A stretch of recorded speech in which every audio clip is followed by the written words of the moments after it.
How to begin an oil painting. As we have discussed before, there are a number of different ways to start an oil painting, including the imprimatura or stain layer and the grisaille. My previous demonstrations on both of those methods are linked below in the description.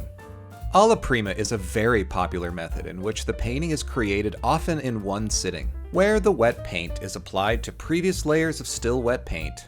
The Alla Prima method is much more of a contemporary method, well, seen as contemporary compared to the techniques of the High Renaissance. Let's back up. Alla Prima is Italian for at once or first attempt. And please pardon me for my pronunciations. My desert drawl prevents me from the proper embellishments. It's definitely from the heat. Anyway, this method is also called direct painting or wet on wet. The technique was originally famed by Baroque painter Frans Hals. Hals' works were considered very painterly, a term later coined to describe loose, flowing, and expressive brushstrokes. This style was very unlike the much more precise and meticulous layered approach of other artists at the time. The Alla Prima technique is perfect for the shortened or more temporary session, allowing artists the chance to capture the impression of the landscape before time and nature have other ideas, or to acquiesce the painter to grasp and translate those instant intangibles of the figure in the moment, making them tangible forever in paint. The immediacy of the method forces a spontaneity of expression of brushstrokes and color and value, while at the same time pushes the artist to be so decisive with their indication. Simply, the artist just lacks the time to agonize the details or reflect on the process. Nice, great question, Scully. I think I'm going to keep it super limited with the Zorn palette. Speaking of, Anders Zorn was Sweden's Alla Prima oil painting master. He is still widely known today for his artwork, but also in part from the warm earth primary palette that bears his name. Anders regularly used a lead or flake white, yellow ochre, vermilion, and ivory black. Okay, where's my ivory black? Nice job, Eagle Eyes. Well, I'm not sure yet. Oh, hello, Michael. Sounds like you need my help again. And please, you do not have to ask twice. I will be your painting subject for today's session. In addition to being your muse, I will also be your constant reminder from the Academy to limit your modernity. Awesome. All right, thanks, but let's get set up. Yes, of course. I've been classically trained. Just give me a second. Yikes, this is going to be good. Okay, I've almost got it. Okay, almost. All right. Behold, the Inferno. Hermes. Wait, what? Can we please tone this down? Maybe something a little bit more classic and elegant? So that's a no on Inferno. I mean, of course. Just give me a second. Okay, excuse me a second. Okay, this way. Got it? Here we go. This pose is entitled Morning Mist. Perfect. That's wonderful. Thank you. Sure. Yeah, of course. Now let's go through our materials. First, we will need a sealed palette to mix our paints. I prefer an oiled wood or glass palette. For this painting, I will be using a titanium white, a yellow ochre, a vermilion but a cadmium red light will do, and ivory black. Onto the brushes. We will need a few larger brushes for the blocking in of our initial colors. For general drawing and solidifying smaller shapes, I prefer a 1/4 inch filbert and a 3/8 inch flat. And finally, for detailing and edges, an 1/8 inch filbert and a number 0 round brush. We will need an odorless artist grade mineral spirit to clean our brushes. I prefer Weber's Terpenoid or Gamblin's Gamsol. Odorless mineral spirits are still fairly toxic, so you'll need an airtight glass jar or metal container to house it. I like a container with a built-in agitator to help clean up that stubborn paint in those brushes. A small to medium-sized metal palette knife for mixing consistent oil colors. We will also need an artist-grade oil, and there are a number of them. The most commonly used is linseed oil, but I prefer walnut oil. To store our artist oil for the painting, you'll need a small metal or glass cupper jar. For general cleanup and some paint removal, we will need a cotton rag or heavy-duty shop towel. Finally, a primed surface, either canvas or paper or board. Linked in the description is my brush cleaning and care video, and also my detailed video of how to build and prime a canvas. Now, before we begin, let's go over some basics of color mixing.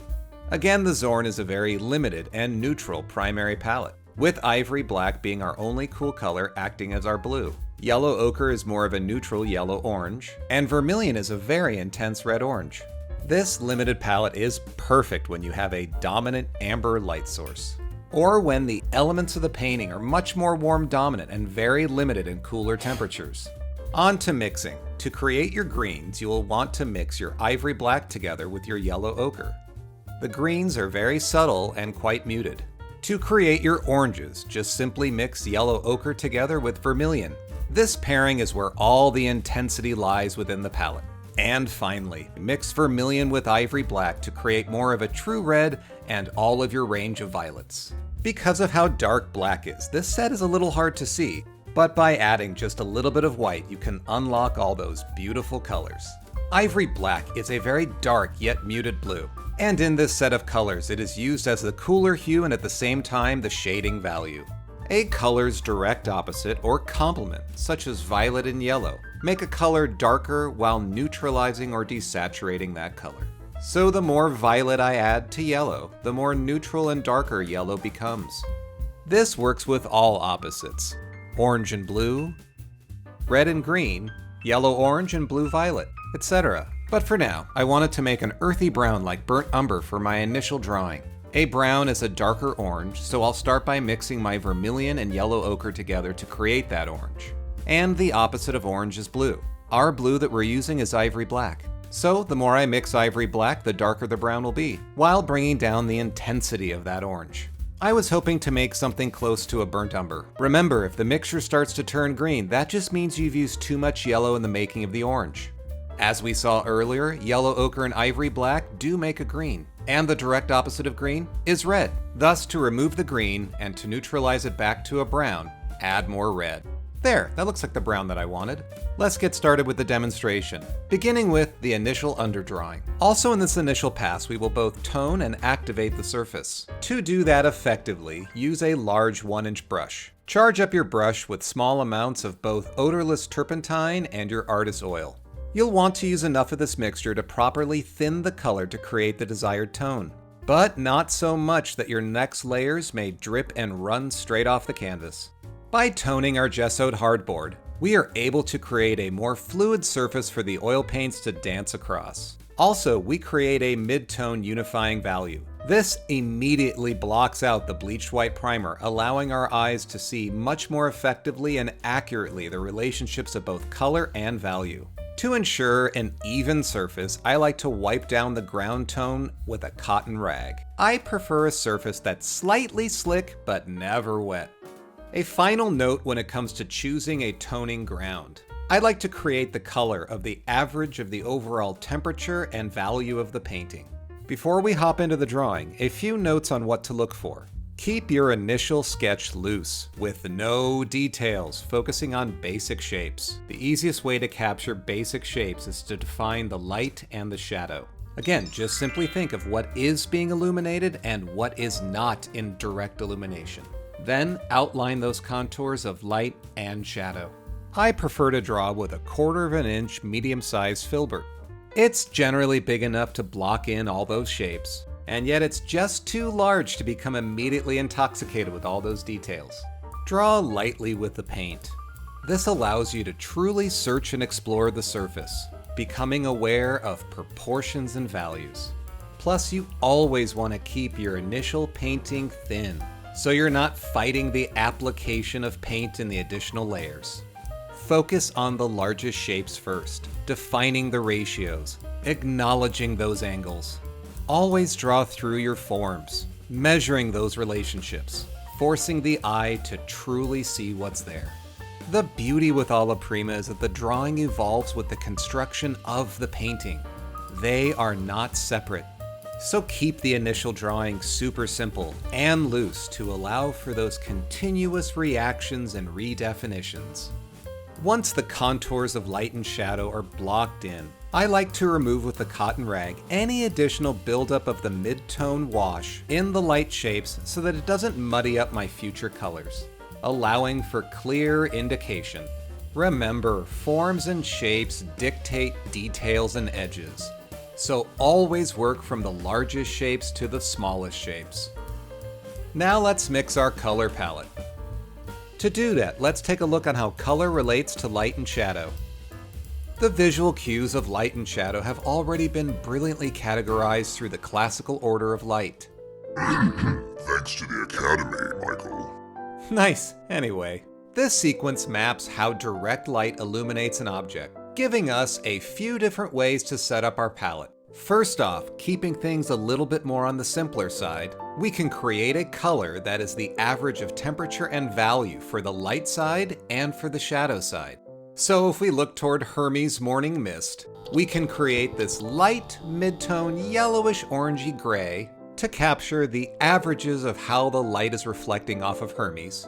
And then we can create this darker, very muted reddish brown for the average of temperature and value within the shadow. And then you would also do that for the background, creating a light side average and a shadow side average. This way, any additional colors or variations in value that we need to mix, we can simply adjust from the appropriate pile of color, creating a unity and color consistency. This palette setup is like improvised jazz. It is very reactionary and allows for ample flexibility. But if you prefer the color palette arrangement of a well-conducted orchestra, the classical order of light also provides that mapping. When we open up the transitions from light to shadow, we find varying values relating to the reflection of light, each with their own specific color, such as the highlight, the midtone, the core shadow, the reflective light, and the cast shadow. With the highlight and the midtone contained in the light side, the core shadow, the reflective light, and the cast shadow are all located within the shadows. For the pose of Morning Mist, within the light side of Hermes, I will pre-mix a highlight color in addition to a lighter midtone and a darker midtone. And then, on the shadow side of Hermes, I will pre-mix a color for the reflective light, a color for the average overall of the shadow, and finally a color for the core shadow. In regards to the background, I will pre-mix a highlight color, a midtone, and a general shadow color. I typically don't pre-mix any more than 9 or 10 colors in total. Honestly, until I have them all applied, I have no idea how they truly work together. Alright, let's go mix our palette. Just please be brief, Michael. It is rather difficult holding this pose. For you, Hermes, anything. Thank you, Michael. Well, through the magic of editing, behold, our colors are already mixed. Again, since I don't know how much of each color I will end up using, or if the color is accurate enough, I personally don't mix a ton of the color, and just mix a little bit more than what I think I'll need. Now on to the blocking in stage. I'll be using a 1/2 inch flat brush to block in or apply all the general large shapes of our colors. To achieve a visual balance and the painterly expression of the Alla Prima, you must build the whole image up at once. That's why we block in the largest shapes first, and then we work to the smaller shapes and then to the details. Remember, in Alla Prima painting, we are working wet on wet. Thus, our blocking in layer will mix into your initial underdrawing layer. So it is best practice to keep the initial underdrawing layer very thin. Because the painting is made while everything is wet, you have constant flexibility to react and redefine the forms and structures as you apply the color. Meaning the painting and the drawing are now synonymous. Every painting is different, and every painting requires a slightly different process. But I typically start with my midtones and then work toward my darks and lights at the same time. However, if I haven't pre-mixed my palette, which we've already done, with a range of darks, I would start applying the darker values first. When applying my values, I loosely define the transitions of those values like a topographical map. I do not want to overblend at this stage, and want to keep clear separations of my value transitions. I try to stay away from my highlights until I build up all of my midtones, or I am continuously reworking the same areas over and over again and I don't see anything new. But then I quickly move back to my darker values. If you are struggling with any part of a painting, the drawing, the proportions, the values, and the mixing of the colors, almost all the time it is because you haven't put your darks in yet. Or it's because your darks truly don't match what you're actually seeing. While it may seem unrelated, having a proper value range with solid darks allows you way more ease and accuracy in assessing colors and mixing them much more effectively. The hue and saturation might initially define a color's identity, but remember, colors are values too. Understanding and then defining the proper lightness and darkness of a color effortlessly allows for the true assessment of that hue and saturation. Put simply, if you are struggling mixing color, put your dark values in.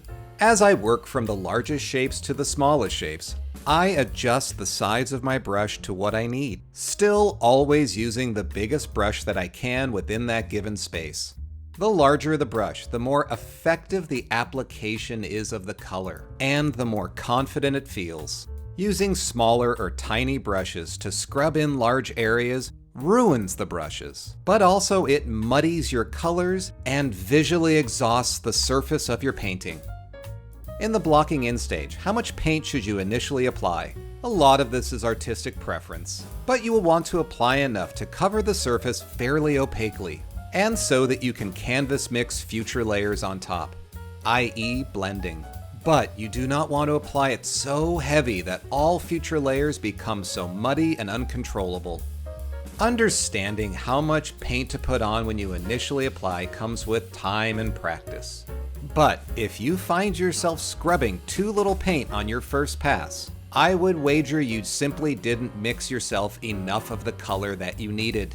So like I mentioned before, mix a little bit more than what you think you'll need. That way you can be much more liberal with the application rather than worrying about running out of that specific color. How do you know when you've blocked in enough of the painting and you can really start developing the image? This is different for all artists, but for me it's usually when the majority of the surface has become unveiled, or when I can finally see the painting, meaning I have references for light to dark, warm to cool, I have an established foreground to background, and I have enough of the beginnings of the forms developing in front of me. When it starts to feel right, now I can start to render and develop the smallest shapes. Now remember, in a true Alla Prima painting, our biggest adversary is time. From our first stroke of color on the canvas, the surface began to dry on us. So the quickened completion of the image may feel like a race or a sprint, but you will want to slow down. Be intentional. Be deliberate. Be aggressive. Follow your guidelines of form, adhering to the classical order of light. As I've already stated a few times, within our earlier larger shapes, pursue the smaller shapes and then resolve the smaller shapes within sight of that. The details will just start to emerge, and when they do, capture them. To ensure you do not overwork your image, take a step back from your painting every now and then to see how everything is optically blending together. That usually prevents me from over-blending away all of my details and form. Honestly, everything that's involved in how to finish an oil painting is really a topic unto itself. Creating an image is creating a series of hierarchies. A hierarchy of depth, a hierarchy of value, and a hierarchy of visual clarity.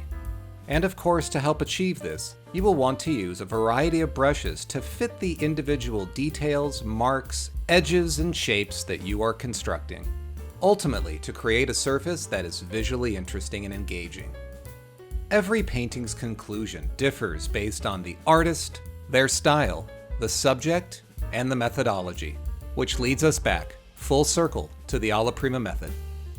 The Alla Prima technique can be whatever you want it to be, and it can look any way that you want it to look.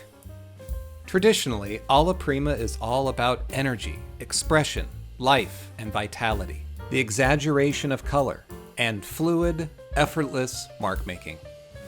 The artists of the Impressionist movement clearly defined the definitive idea of what Alla Prima can and maybe should be, focused on the creation in the moment, layered with spontaneity, and defined with a purposeful sense of economy to create that moment. One that is seemingly not overdeveloped, and one that creates, you guessed it, the impression. So as you learn to finish your oil paintings within this method, I would recommend looking toward the inspiration of the Impressionists, exploring your colors and color relationships, pushing your value ranges, playing with your edges and allowing them to dance, and most of all, experimenting with your strokes or mark making, creating wonderful textures. The Alla Prima method really resonates with me. It is completely able to shed my nature of procrastination by simply the fact that I just don't have the time to wait for the layers to dry. Nevertheless, in the end, because of its built-in time frame forcing the finish, the Alla Prima method doesn't allow me to overthink or agonize over decisions, keeping me in the moment. Truthfully, I believe it allows for the most honesty in painting. And it seemingly conjures my internal President Kennedy. Anyway, what I meant, and I will no longer sugarcoat. This is hard, because there's nowhere to hide. So do know that this takes a little bit of time and some effort to gain a competency. But that sure doesn't mean that you won't fall in love during that journey, and amass countless little victories. So good luck to everyone, and allow yourself the grace to create. Which reminds me of what a great artist and even better friend once told me. Even a bad day painting is still a great day. You should really take your own advice, Michael. Be deliberate. Okay, Hermes, I believe the painting is almost done. Just one more highlight. There, that should do it. Well, another oil paint Alla Prima study in the books. Or on the board. Anyway, thanks again, Hermes, for posing for those couple of hours. Hermes, where are you? Hey, Scully, where did he go? Michael, I'm with your so-called Alla Prima painting. Tisk tisk. The Academy will not stand for this. You have painted me in the wrong hue. Pursuing an abstraction, I see. However, this does not fit the strict rules and conventions of the Academy. Hermes, please remember we had you under a yellowish amber light. A likely story, always blaming your tools. Alright, I'll turn it on for you. Sorcery, what is this? What have you done? Well, okay then. Walter, please light me properly. Thank you, that's better. The painting seems to match the light source you set up. You know, you really should make a color theory video. Regardless, Michael, the Academy is still unimpressed by the thickness of your paint. Oh, the vulgarity. You will have to tone that down if you will ever want to be considered for acceptance. Now I must excuse myself to listen to the Top Gun soundtrack. A true classic. Until next time, everyone. Thanks for watching.